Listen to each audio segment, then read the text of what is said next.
It's October 19th, 1987, and the man known as Professor Blackjack, the genius who beat casinos at their own game, is calmly having lunch with his wife. But this is no ordinary day. Today is Black Monday. And while Wall Street is in freefall, he's as cool as a cucumber. But why? You see, he doesn't take risks. He's got a strategy, one that will save him from losing millions of dollars. Just like his time at the casino, the odds are firmly in his favour. But how did a card counter go from beating casinos to taking on the biggest casino of all, Wall Street? To understand properly, we need to flash back nearly 25 years. It's 1963, and a 30-year-old maths professor from New Mexico State University stares at his bank balance. He's risked everything: his reputation, his home life, and the wrath of the crooks who run Vegas, all to prove he can beat the casinos at blackjack. He's done it and written a book about it, Beat the Dealer. It's a 770,000 copy bestseller. Our previous video explains the early part of his life fully. It's linked below. Now, this card counter has been born during the Great Depression, and as an academic, he's always been poor. But now, for the first time, he has money, lots of it. His name is Edward O. Thorpe, and suddenly he's famous. With the casinos onto him, finding new ways to squeeze his edge, he needs to find something else to do with that cash. He needs to find another game. So he invests, foolishly, making beginner's mistakes, until he gives himself a shake. His whole life he's searched for his own answers, using maths to find them. And now, to make a success of this new chapter, he must do it again. He doesn't know it yet, but his greatest gamble is still ahead, at the heart of Wall Street.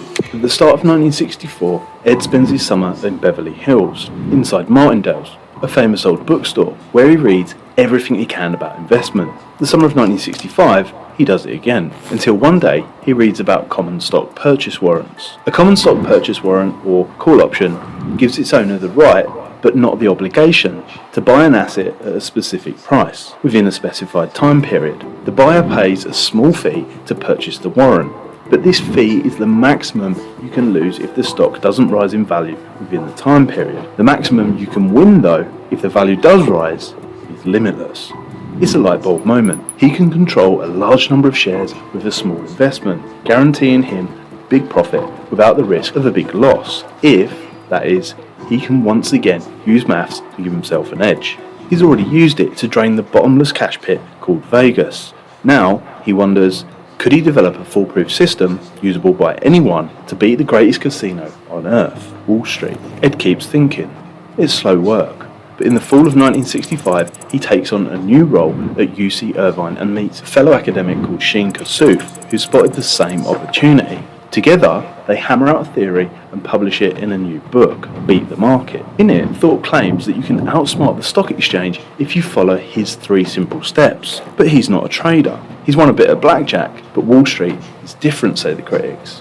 It's time to put his own money where his mouth is. So he starts out with warrant hedges. Warrant hedges are where you buy mispriced warrants but minimise any losses that would occur in the event that your judgment proves to be wrong by also buying an amount of the underlying stock they represent. It's a strategy which proves most effective when he shorts overpriced warrants, buys them high and then immediately sells them with the expectation that the share price will fall shortly after. If it does, he buys the warrant again at the lower price, returns the original to the broker and pockets the difference. Soon, he's making a steady 25% a year with virtually no risk. Word spreads, and before long, friends, colleagues, and even bosses want to throw in their money. Now he's managing accounts for other people, including his university dean, who introduces him to a renowned young investor called Warren Buffett. Over an afternoon at bridge, Buffett advises Thorpe to combine his accounts into a hedge fund, combining capital from all of its investors into one partnership,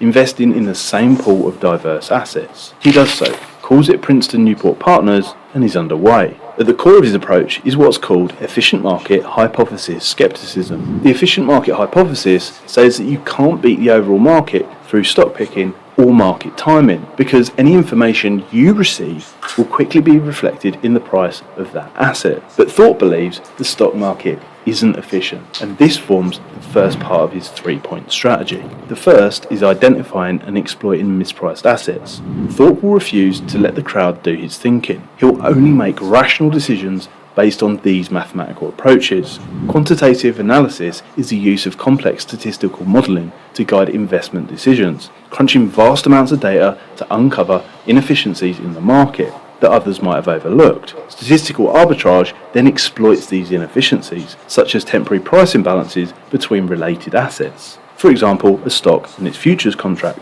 Arbitrage means buying the cheaper, undervalued asset and then selling the overvalued one, with the expectation that their prices will converge, allowing the trader to profit from the difference. By combining these techniques, Thorpe maintains the edge that he's after, banking a near 20% return and pioneering a transition from intuitive to quantitative trading. But as the 1960s turn into the 1970s, there's a problem. High inflation and oil crisis create economic uncertainty, and that means unstable markets. Will Wall Street beat the card counter? Everyone told him that one day it would. But this time, the second strand of Thorpe's mathematical strategy comes into play. Part 2 is minimising risk to stay in the game. Crazy though it may sound, Thorpe isn't in this to make millions. He's in it to prove his theories and, of course, to help his friends. Together, this makes him extremely risk-averse because he can't do that if he's not in the game. According to Gordon Gekko, greed is good, but greed can destroy you. If you chase a big win, the market crashes and you lose 90% of your capital, it takes 20 years to get it back to where you started. So Thorpe's fund will be the first to be entirely market neutral by using an innovative variety of hedging and trade pairing strategies to ensure profit regardless of the overall direction of the market.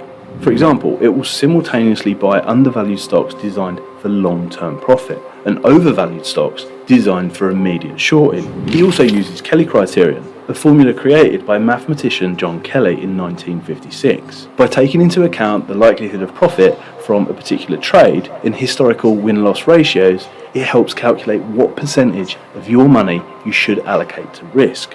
Now, Thorpe has used this to great effect in his gambling, and now he applies it to his investments, allowing for maximum long-term growth with minimum risk. Diversification is also key. Investing in a wide range of opportunities and strategies means that no single position can significantly impact the fund. All this means is that regardless of the market, Thorpe continues to make consistent returns without risk of 19.1% per year. That is until a new problem arises. Two young economists called Fisher Black and Myron Scholes have read Beat the Market and other studies and published a new and improved framework for calculating the value of options. The Black-Scholes model gets a lot of attention, so when the Chicago Board Options Exchange opens on the 26th of April 1973, becoming the first dedicated exchange for trading standardized options contracts, Thorpe fears that the market will be flooded with traders making the same moves. But it isn't. They're the only ones on the floor.